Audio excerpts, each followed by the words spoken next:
Hi everyone, welcome to the SLG Book Club review. We're going to be covering Start With Why by Simon Sinek. The book is about how great leaders inspire everyone to take action. This book is about leadership, but it's also about anything you do in life. What drives you? What inspires you? And then not just inspire you and motivate you, but then you take action and you keep going, right? Because we need that fuel, that juice to go from point A to point B. And I think the why, and understanding the why, is a very, um, I would say, fundamental way to tap into that fuel, right? That energy that we need. So without further ado, I'm just going to get right into the review. I'm not going to cover everything in the book. I'm just going to talk about the stuff that really stood out for me, um, and I'll try to apply some practical applications to it. So why this book matters right off the bat, it's the fuel that that we need. Why is the fuel that we need? It fuels everything business wise, personally. It's our belief system, it's our value system. Um, and when I say fuel, it's the minimum energy that you need, right? For example, let's say I've got this water bottle, right?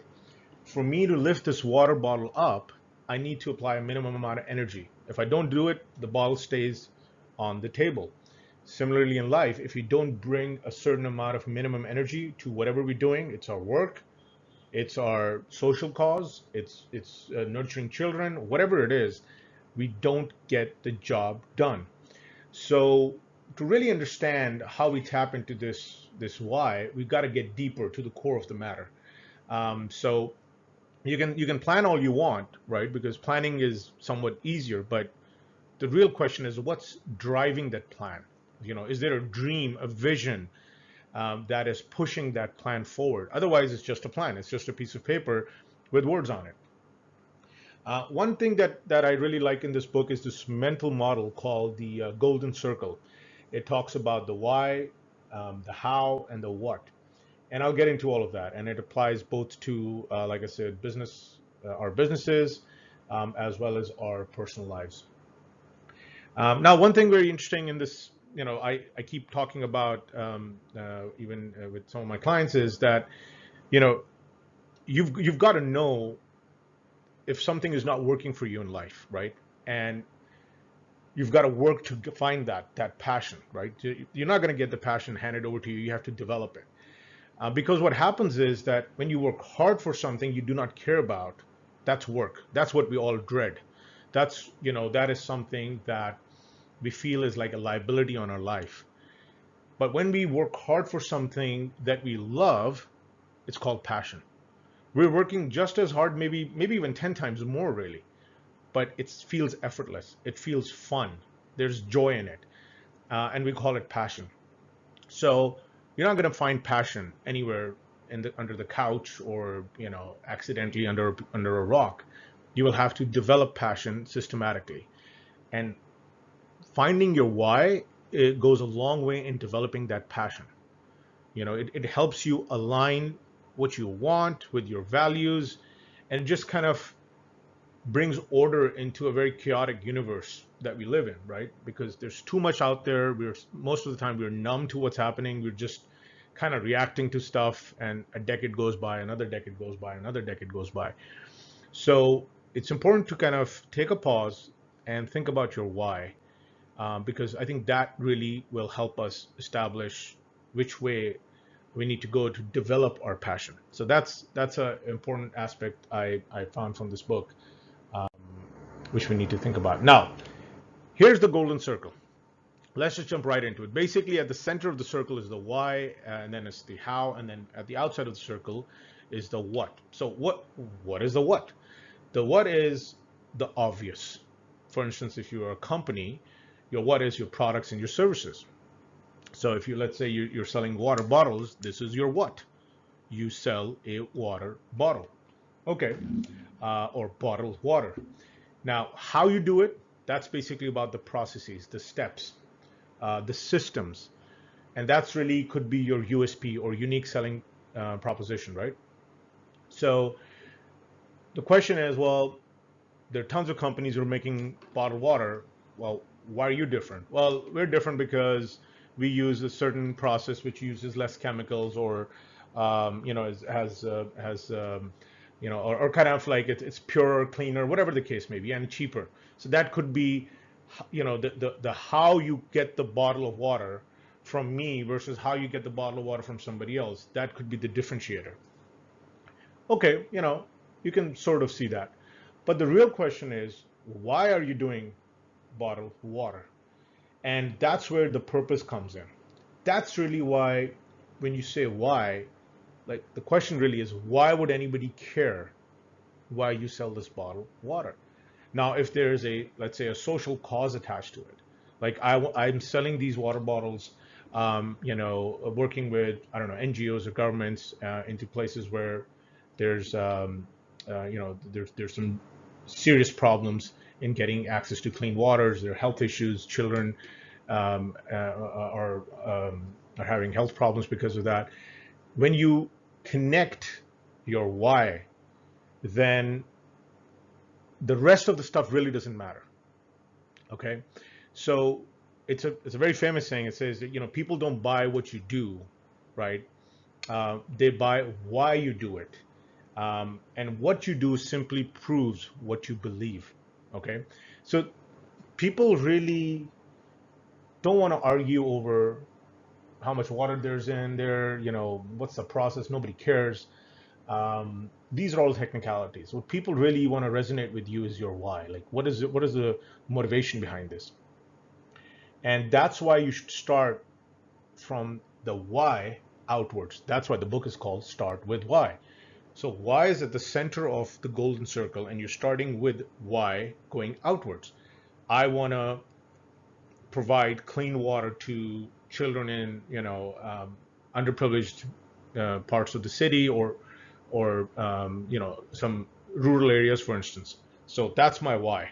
Now, how I do it, okay, I team up with XYZ. We have this processing plant, gives us clean water, bottles it up, and then it shows up as a bottled water, right? That's it. So what you start is from the why. Now, if I start from outside in, oh, let me just sell bottled water bottles, um, and then I'm trying to find my why, I'm going to kind of get lost in the whole, differentiation thing. Like, how do I really stand out from the rest of the crowd? I don't, because it's a commodity. Like, there's hundreds of companies are doing this.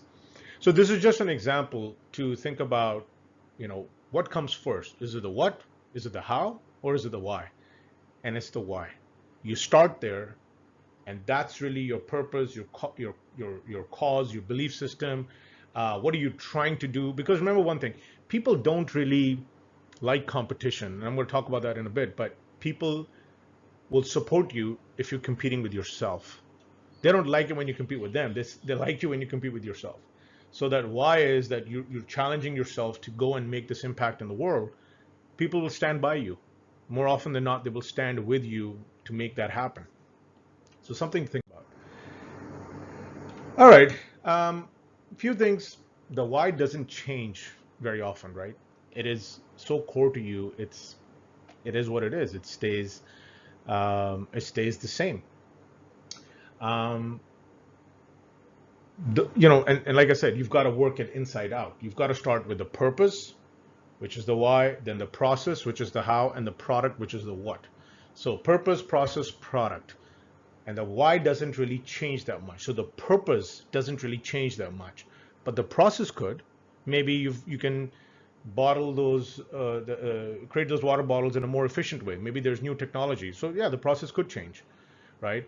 And the product could look different, maybe, but the purpose is still the same. You're providing access to clean water. Um, why also has this ability to challenge the status quo, and it irks people because why can be very obvious at times, right? But nobody has the guts to, or the I think a lot of people times have blinders on. We don't want to ask questions that are obvious sometimes, right? And so, for instance, there's a famous saying by Henry Ford. He said, "If I had asked people what they wanted, right, what they wanted, they would have said a faster horse." Now, Henry Ford is the founder of Ford Motors, started the automobile industry in a way. So if you just ask people what they want, they'll say, yeah, I've got a horse. I just want a bigger, faster horse. But the question is, why do you want a horse? Why? Well, to move from point A to point B. All right. So it's not that you want a horse. You just want something to move you from point A to point B. Why are we calling it a horse? Well, I'm calling it a horse because that's what my great grandfathers and beyond have been doing it. We've been just riding horses for thousands of years. So it's a horse. But the why challenges that, because it's not about the horse. It's about the ability to move from point A to point B efficiently, effectively, right? Safely. So Ford came up with an automobile, commercializing the automobile industry. So that's why when I say the why challenges the status quo, it will make you sound like you're being um, kind of crazy at times. You're kind of like at the fringes. You're an outlier. But frankly, that's where I think a lot of the disruption happens. You just ask a very simple, obvious question: why do you want to do this? And if the answer is not very clear, there's a huge opportunity hidden behind it. Okay.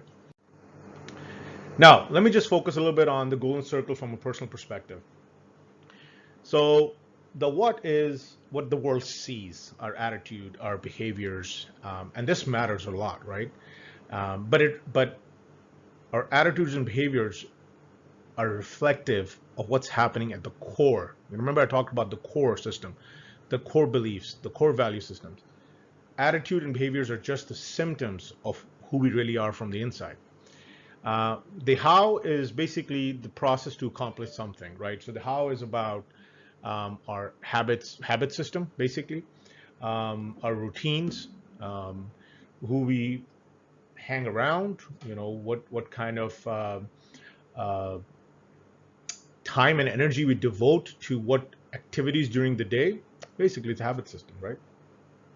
But the why is always the motivation and energy.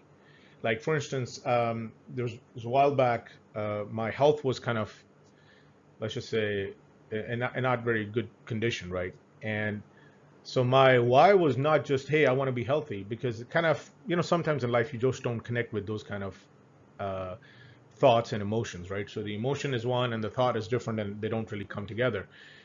But what helped me think was my son, because I'm like, okay, I got to do something to make sure that I am a good role model for him and I get to enjoy with him. And if I'm not taking care of myself, I'm letting go of this amazing opportunity, this blessing that I have in life, this moment in life. I'm gonna waste it. So my motivation had nothing to do with looking like something or being able to lift a certain amount of weight or run a certain distance. It was all about making sure that I am available to my son with the right energy as a father. That's it. So what I did was, after that, I built a habit system. And that habit system then reflected the way I carried myself, right? So I started from the why in the inside the core, and I kind of, you know, what you saw was not my motivation. What you saw was what I was doing, my actions, right? How I was carrying myself. What time was I talking to you? What time, or what kind of language I was using, right? Because you can tell when somebody's not in the right headspace. The language shifts. So think about the golden circle from your personal perspective as well, because if you're having friction in the real world and you're not gelling, there's something going on in the way we conduct ourselves, do we live, the habit systems we have, and then goes down back to, we may have conflicting whys, or we may think we have conflicting whys, or we don't have a why and we're just getting pulled from every direction by what somebody says or doesn't say. So I think the point of this is to really rethink everything. Take a moment to think about your life and how you can um, rethink your personal um, life. If you're not happy with it, probably you haven't tapped into your why just yet. Okay, now let's just get into very interesting concepts about energy and charisma. So I want to spend a little bit of time on this. You see a lot of people who have very intense, very high level of energy, and which is great, right? I mean, it's exciting to be around those kind of people, but that's not the same thing as charisma. Charisma doesn't have to have a lot of energy. What charisma has to have is a lot of conviction in their belief system. Charisma is this kind of soft confidence, right, that attracts loyalty, breeds loyalty. When you truly believe in something, have you thought about somebody that you've met who really like connects with you, not because you agree with what they want to do, or it makes full sense to you, but it's the fact that the way they carry themselves, the words that come out of their mouths, their body language, it's so convincing, and they don't have to be jumping up and down with energy, but you are impressed because they have such a strong why in what they're trying to do. That's charisma. So when you think about it, energy excites, absolutely, but charisma inspires. And goes back to the thing, how will you inspire people into taking action? It's not going to be through energy, because you can have a lot of energy by screaming and yelling, or by laughing, or being just talking really fast, and all of that does not necessarily inspire people. It can excite them, and it's short term, but what really gets people going is this very deep belief in what they're doing, which is the why. And it's very hard to replicate charisma. It's easy to replicate energy, very hard to replicate charisma. That's why people say some people are charismatic, some people are not. Either you're born charismatic or you're not. I can disagree with that a little bit, but putting all of that aside, I think that I agree that charisma stems from a strong belief system, because you become this gravitational force that brings people into your world. It's easier to not just convince them to do something, but it's easier to inspire people when you're more charismatic. All right. Okay, let's see. What do we got? Okay, now let's talk about something very interesting, which is how to influence people at work, at home. Are you inspiring them, or are you manipulating them? Are you saying stuff like, don't you want to do this? What if you don't do this? What will happen to you, right? That's manipulation. You're finding ways for these people to achieve temporary outcomes for you. That's not leadership. So if you're stuck manipulating others, guess what's happening? They're also trying to manipulate you till they find plan B and jump ship. Leaders breed loyalty. So when leaders step in, they're not playing these small tactics on a daily basis. It's draining. I mean, it's like mentally, it's quite exhausting. So what they do is they focus on the why, which inspires and fuels not just their values, but the values of everybody else around them. So what happens is the people who really connect with them on the why, they automatically stick in their orbit of the leaders, right? And those who don't, they leave. And that's a great way to build a team. Don't worry about skills, right? Like they say, you don't hire for skills, you hire for attitude. You can always teach skills later. So, and how do you connect with attitude? Again, goes back to the belief system, the why. So leaders tap into the belief system, which gets the right attitude, or the people with the right attitude around you, and you don't have to worry about this day-to-day friction on dealing with manipulative tactics. Also, the other thing is, when you deal with leaders who are trying to inspire, they're also specific. Their words land, if you know what I mean, right? So, for instance, they'll use verbs like, for instance, they won't say, "Oh, we should have integrity." They'll say, more specifically, we should always do the right thing. Now, always do the right thing, is a more sort of expanded version of integrity, but always do the right thing really connects with the person. Again, it goes back to the deeper connection. Or, for instance, innovation. Like, don't say we should innovate. You should say we should look at the problem from a different angle. Again, this is a very important thing, because I see that a lot of times leaders give speeches, and they have these talks with their teams. These open lunch, these lunch meetings, these brown bag meetings, but they don't really connect because they talk very superficially. The why is not superficial; it's deep. Remember, it's the golden circle. It's at the core, and so the deeper you go to the core, the more connection you'll find, and and maybe you lose a lot of people, right? But you will still hold the people that matter to you. You will still hold the people with the right attitude instead of have. So it's basically quality over quantity. Think about that.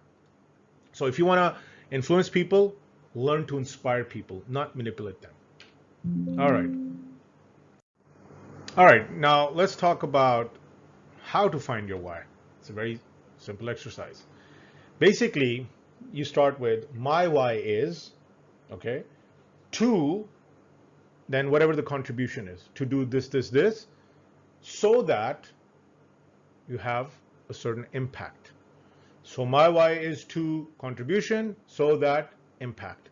For example, I'll give you a couple of examples there in the book. My why is to propel people forward so that they can make their mark on the world. That's the why of one of the authors of the book, Find Your Why. Simon Sinek's why, the author of this book. My why is to inspire people to do what inspires them so that together we can change the world for the better. Okay? So he's saying my why is to inspire people to do what inspires them so that, now where's the impact? So that the impact could be we change the world for the better. So my why is to provide the inspiration so that the inspiration helps change the world for the better, right? That's the connection. And that's, it's simple, it's powerful, and the simpler the better. Now, so you can play with this, right? You can also ask your friend, the friend feedback. You can ask your friends, what do they find valuable in your friendship? Or what do you think that stands out about you? And a lot of times, after they've cracked a few jokes, and have brought you down to earth, they will tell you that, look, maybe I value the fact that you're a good listener. Maybe I value the fact that you are a good motivator. There could be so many different things, right? But when you ask other people for feedback, they will tell you what you do well. And that's, again, a way to kind of develop your purpose, to find your why. So then you can say, look, if I do something well and I enjoy it, like, why not do more of that? So why don't I up my contribution, be more focused about it so I can have a bigger impact? Because obviously this one person thinks that I've done a good job listening to them, inspiring them, guiding them, standing by them, whatever the case is. Why don't I do more of that? And I think that really then unleashes this motivation. And also I think when you do this exercise, it really helps you build self-awareness. So try this exercise. It's very simple. It's just 3 lines. My why is to whatever the contribution is, so that whatever the impact is. Okay. All right. So let's just wrap up the summary real quickly. Start with why summary. Look, the why inspires and supports the how and the what, right? Not the other way around. Don't go creating something and then figuring out why I did it. Figure out why do you want to do something, because that's really the fundamental pillar. That's the center of the golden circle. Charisma is more important than energy. Remember that. People talk about energy and being upbeat, and no. You don't have to be a very high energy person. You just have to be a highly believable person, because you need to have the strong belief that whatever you're doing is going to really make an impact in the world. It's going to change the world. And who doesn't want to be with people who are going to change the world? And also remember one thing, people compete on what and how, not on why. Now, so if I talked about the water bottle, there'll be hundreds of water bottle manufacturers in the world. You can compete on that. There's a process to make distilled water. You can compete on that as well. But people don't often compete on the whys. Everybody has a different reason or a purpose for that.